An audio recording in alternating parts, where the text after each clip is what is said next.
déjà, qu'est-ce qui justifie le fait qu'un joueur soit plus cher qu'un autre? Yellow. Déjà, on juge le joueur par rapport à sa performance ou à ses performances. Donc, ce qui pourrait différencier un joueur plus cher par rapport à un autre, ce sont ses performances d'abord, pour moi. Les performances uniquement? C'est ça. Non, moi, je suis pas d'accord. Ce sont les performances, mais bien sûr. C'est comme dans une bergerie, le mouton le plus costaud, le mouton le plus cher. Ah ben voilà. Ah, moi, je suis pas d'accord. Bon, un joueur qui naît, par exemple, en Angleterre, qui joue en 3e division anglaise, pardon, qui a un salaire de peut-être 3 000 €, qui fait apparemment... 2 millions. 2 millions. Un joueur de 3e division ivoirienne, qui est performant que lui, mais qui est ici, est-ce qu'ils ont les mêmes salaires? Non, c'est pas le même concept. Ah, mais c'est le même constat, c'est la même chose, c'est pareil. Déjà, même la 3e division n'est pas assez médiatisée. La 3e division ivoirienne, on ne connaît même pas le joueur. Là. Non, mais on ne peut pas avoir le même... Mais voilà. c'est pareil. C'est même pas... Quand tu as comparé l'Angleterre, on ne peut pas comparer l'Angleterre avec la France. On parle de quoi? On parle du football. Bon, il faudrait comprendre, c'est Jojo. On parle de pays en pays. Mais c'est ça, c'est pareil. Tu ne peux pas comparer même l'Angleterre même à la France. L'Angleterre est plus riche même que la France au niveau sportif et football, on va dire. Pire des cas, la Détroit Donc, Joe, ivoirienne. ça va venir comparer... Ah, toi aussi.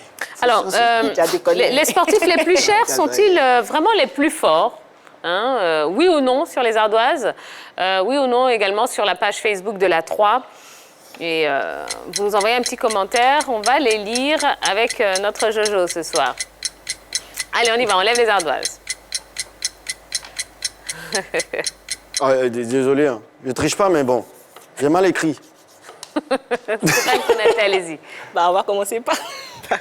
D'accord. Ils sont contre moi ce soir. Bon. Oui, c'est pas grave. Alors, exprimez-vous, Jojo. Donc non, les sportifs les plus forts ne sont pas les sportifs les plus chers, pardon, ne sont pas les plus forts. Oui, mais il y a des sportifs même qui arrivent au football, pas au football seulement, au basket, bon, dans tous les sports. Oui, là on parle vraiment avec beaucoup d'argent, des gens beaucoup aisés qui arrivent. Eux, je ne pense pas qu'ils seront à la même bourse que quelqu'un qui vient du ghetto. Vous pensez... Mais est-ce qu'il a compris la question? Mais j'ai compris la question. Tiens, pardon, revois la question. Pourquoi vous mettez à deux contre moi? Je vais reprendre la question. Écoute la question. Les sportifs les plus chers sont-ils vraiment les plus forts? Non, mais ils ne sont pas vraiment forts. Faut être cher, faut être fort. Non. Si tu n'es pas fort, tu ne peux pas être cher. Bah ça, c'est vous qui pensez, hein. Non, je ne pense pas. C'est ce qui est. Maintenant, si on te paye, si tu es cher et qu'après, tu ne fous rien, là, après ça, on diminue ton salaire. Mais il faut être fort, il faut être cher. Est-ce que... il a mis oui. Est-ce que les... Tu veux m'attoucher. Par exemple, quand on prend des joueurs qui sont peut-être en fin de carrière, alors je vais penser à un Zlatan Ibrahimovic qui revient, donc il a un certain âge, il revient en Italie, donc on sait qu'au niveau des performances, ce sera quand même moindre par rapport à ce qu'il faisait quelques années auparavant.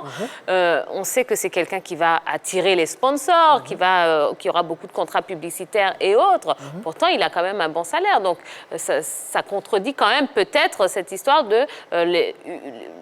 les performances seules justifient le haut salaire d'un sportif. Non, mais je le disais tout à l'heure, les performances caractérisent le bon sportif, comme on est dans une généralité.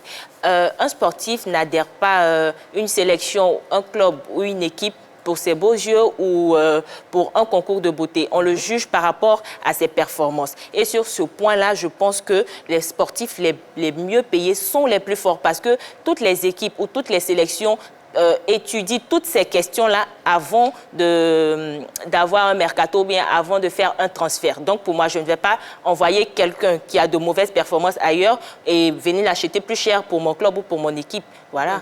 Et s'il est un bon manager? Donc, tu as beau être bon manager, mais tu ne peux pas cacher les performances aussi minables. Aujourd'hui, tu peux client. comparer, par exemple, le salaire de Zlatan, comme tu parlais de lui tantôt, de Zlatan, quand il jouait au Barça ou quand il jouait à Inter de Milan, à son salaire de maintenant.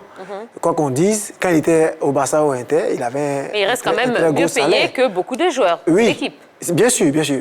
Effectivement, je rejoins aussi ton point de vue dans la mesure où c'est Zlatan. Il y a des joueurs comme ça, c'est comme Beckham. Beckham, même à sa sortie, en fin de carrière, il engageait quand même de grosses sommes parce que côté marketing, côté produits dérivés, il faisait rentrer beaucoup d'argent. Voilà, à cet effet, il y a une loi du marché sportif qui dit la loi du marché établit aujourd'hui un principe de rémunération qui est fixé par la richesse créée par le joueur. C'est ça. Pour mieux comprendre, un joueur gagne ce qu'il crée, sans surplus en fonction de ce qu'il produit. Donc, c'est par rapport à ses performances, voilà, que le joueur est mieux payé. Alors, le club acheteur est généralement perdant quand il achète un joueur et que le joueur ne se montre pas à la hauteur des attentes. Alors, selon vous, est-ce qu'il faudrait inclure peut-être une clause qui permettrait à ce club acheteur de minimiser ses pertes en cas de non-performance ou de sous-performance du joueur?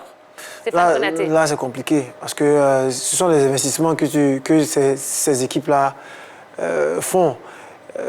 Moi, je pense que on va dire, c'est la loi du pile ou face, quoi. C'est-à-dire, j'investis, j'espère gagner gros après avec le joueur. Parce que toute équipe qui signe un joueur n'a pas forcément envie, si le joueur est excellent et bon, n'a pas forcément envie de revendre le joueur. Donc, quand il signe un joueur que après, effectivement, le joueur ne donne pas, ou même n'a pas l'attente, ne répond pas aux attentes. Voilà, il répond aux attentes, après, c'est compliqué de le vendre. Donc, du coup, tu perds de l'argent, ça, c'est sûr. Justement, une clause, peut-être, essaierait de limiter la casse, en fait, pour les clubs acheteurs. Ça arrangerait plus les clubs acheteurs. Sauf que, dans la majeure partie des cas, les joueurs qui sortent d'un championnat ou sortent d'une équipe dans laquelle ils étaient performants. Sauf que ces joueurs-là ne retrouvent pas forcément l'environnement dans lequel ils baignaient dans l'équipe précédente. Donc là, déjà, il y a une cassure par rapport à leur performance, il y a une cassure par rapport à leurs résultats. Et leur demander d'avoir les mêmes performances par rapport à l'équipe dans laquelle ils excellaient, qui avaient certainement un bon environnement de travail et tout ça, pour moi, c'est quand même pas très juste pour le joueur. Alors, on va essayer de casser un peu les papos, comme on dit ici. Dans le milieu du basket, est-ce que vous connaissez, alors ça ne va engager que vous, mais est-ce que vous connaissez un joueur qui est surpayé par rapport à ses performances? Voilà, à ses performances. Est-ce que ça existe? Non, je pense que les clubs mettent toujours beaucoup d'argent sur le joueur, sur le meilleur joueur, ou sur le joueur qui va apporter. Ils ne sont pas là pour gaspiller de l'argent, les clubs. Ils mettent, comme elle a dit tantôt dans la définition, ils mettent de l'argent sur un joueur. Et ils savent très bien que ce joueur-là va leur aussi rapporter de l'argent. Un contrat gagnant-gagnant, en fait. Voilà, personne ne veut perdre, que ce soit le joueur ou le club. Alors, prenons un exemple concret, un exemple palpable. Si Pelé était encore en activité aujourd'hui, il allait tuer. Pour vous, il serait le joueur le mieux payé? Oui, je pense. Je pense. Correct. Non, en fait, moi, j'ai pas vu Pelé comme ça, comme on voit Cristiano Ronaldo, comme on a vu Zidane. Mais quand tu vois ces vidéos d'avant, là, il a tué même. Aujourd'hui, il allait être le joueur le mieux payé. Peut-être le sportif, mais le mieux payé. Est-ce qu'il allait s'en sortir avec le jeu de maintenant? Non, ça n'a rien à voir, ça n'a rien à voir. Le jeu de Pelé même s'actualise, je pense même pas même qu'il soit assez vieux. Qu'est-ce qu'on en sait? Nous, on avait quel âge? Bon, après... Il était le plus fort de sa génération. Donc si tu le mets maintenant, il allait être le plus fort de cette génération-là. Et quand tout ce qui est marketing, tout ça, machin... Pelé, c'est le dieu du foot. Il allait tuer. D'accord. Alors, on avait posé la question également sur la page Facebook de la 3. Les sportifs les plus chers sont-ils vraiment les plus forts?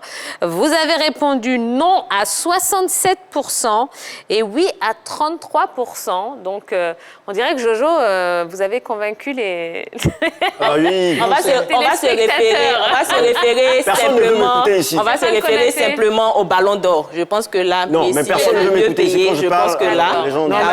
Laissez-moi faire votre palabre, Jojo. C'est pas connecté. Vous pouvez enlever le brassard de capitaine et le donner à Jojo, s'il vous plaît. Merci. Voilà, c'est comme ça. Oh, merci, je suis tellement content. Bravo. Jojo n'a pas triché. Non, il n'a pas. Vous avez vu Il a parlé, il a convaincu on les va le compter les voix. Bravo, Jojo. Allez, ça nous laisse le temps que Jojo mette son brassard. Je vais le poser là. Eh bien, on va passer tout de suite au plus calé.